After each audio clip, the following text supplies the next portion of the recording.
এ হে জালটা বাড়ি খাইছিল রে ভাই রে, জালটা জঙ্গলে বাজেছিল।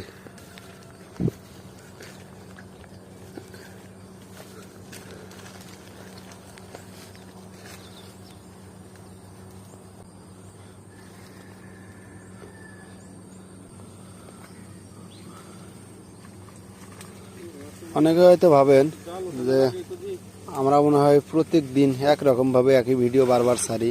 আসলে আমাদের এই জাল্লা ভাইয়ের ড্রেস হলো, এটা হলো প্রফেশনাল ড্রেস মাছ ধরা।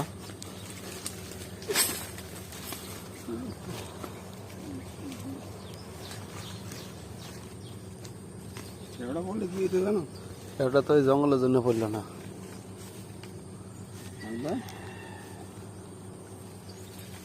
দেখেন